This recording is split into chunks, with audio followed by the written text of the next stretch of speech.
ม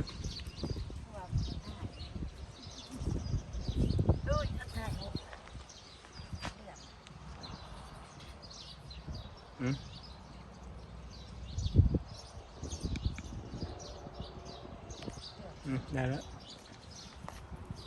ถ้าเชี่ยวคำ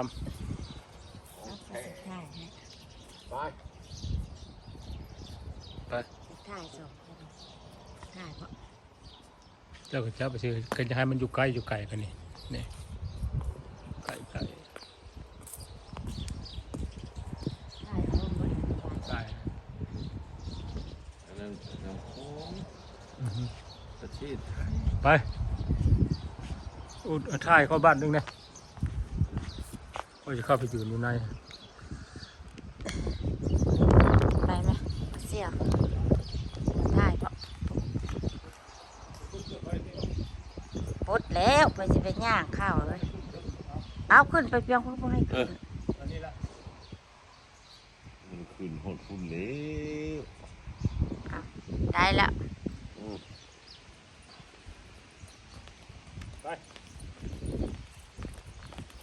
เห็นแล้วทัดเมืองเก้าก็ได้ไป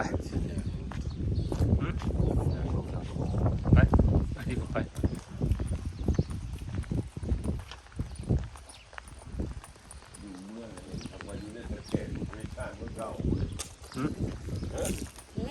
จะโดนพวกนั้นบ่ได้เป็นอันนี้บ่ได้สู้มาใส่มาจะเลิกแล้วค่ะมันย่างมาบุญมันย่างมาบุญนี่แหละมันก็บ่ได้เป็นมันบ่ได้เป็นเองเป็นธาตุนี่แล้วเป็น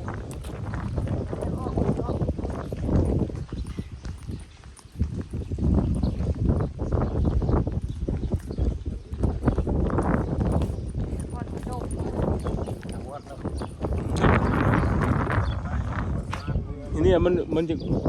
ออกมาอันนอกนิดหนึ่งแล้ว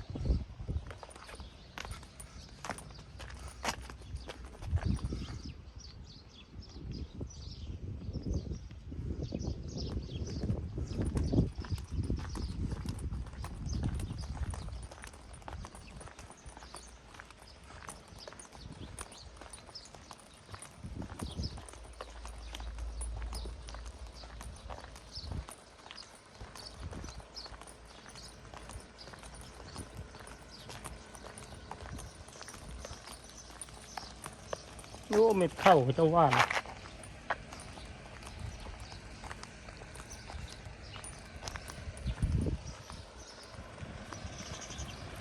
บุขึ้นไหวซิมบ่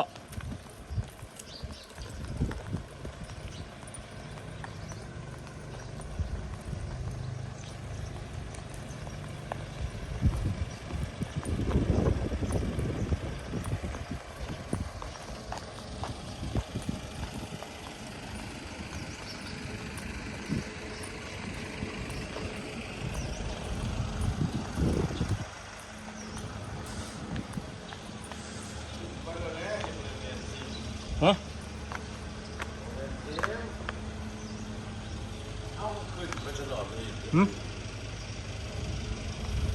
ขึ้นไปผู้แขนนี่นะ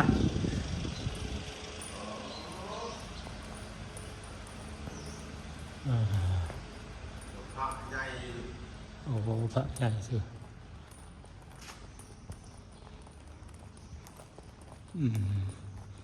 เครื่องมาจากมูธนามูจะใส่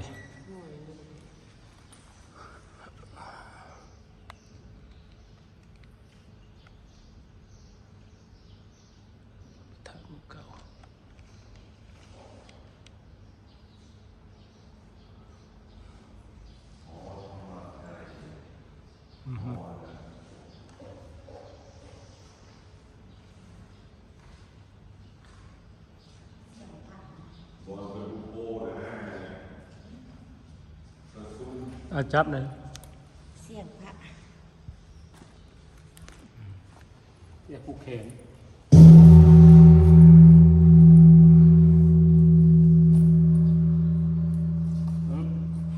นกนะยกใส่หัวแม่นึกนะ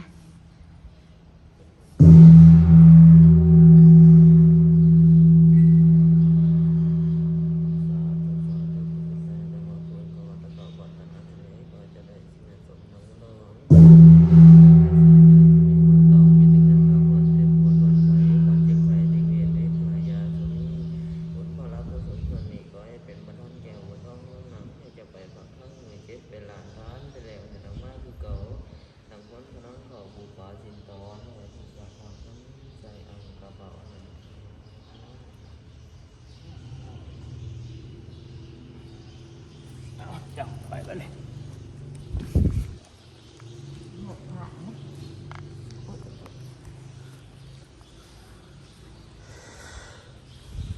ห้องอยู่ทำหาบ่ดังปานนี่จักหน่วย3-4หน่วยนะทำประภาหน้าข้างสาร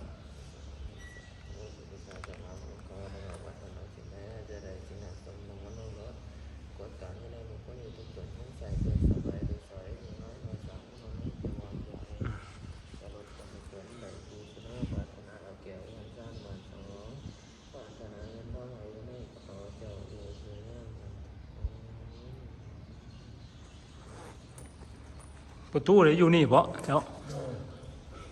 เอาผูกแขนให้ลูกให้หลานหน่อย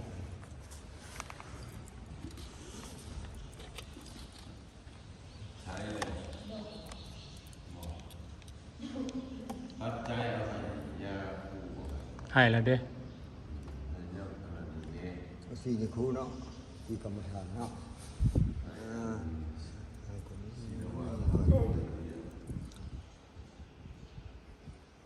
มาหาพอพระเจ้าใหญ่มาหาเนี่ยพอสิโคตรทำครูบาอาจารย์ก็ได้ทุกคนโอเคเจ้ามีความสุขความเจริญเด้อทั้งหน้าที่การงานฐานะครอบครัวก็ให้ดีขึ้นจะทานจะเจ้าเราเข้าถูกมันเป็นเลิศพรพร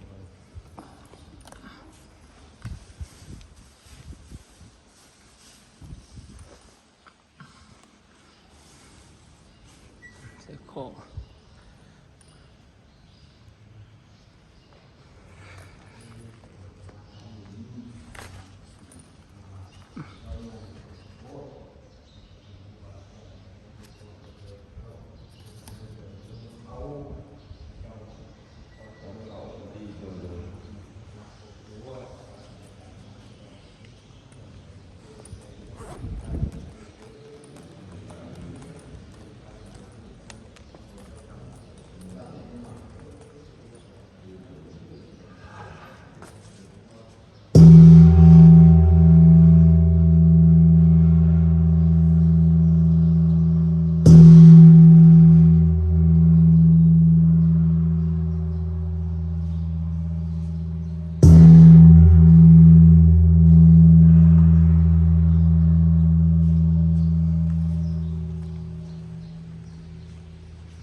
ตีแห้งแค่นั้น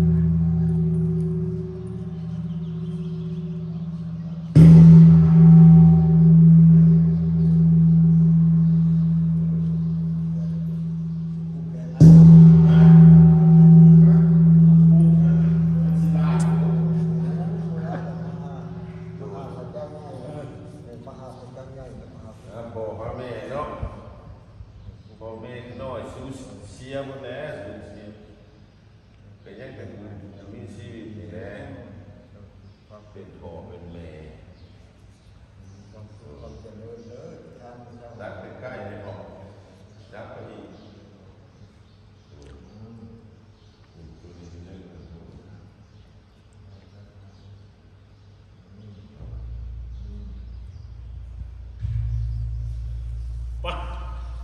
ไปก้อนบัตรนี่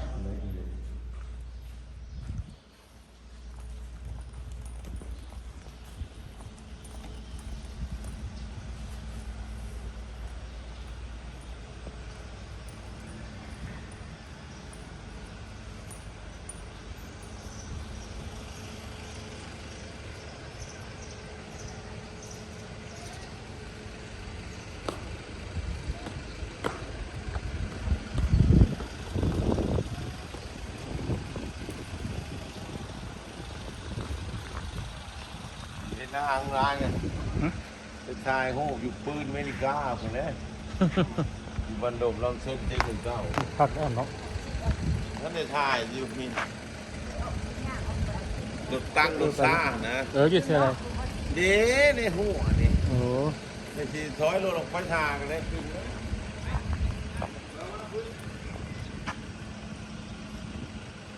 เนี่ยสิ้นไปส่งไปหนึ่งไสไปได้ไหม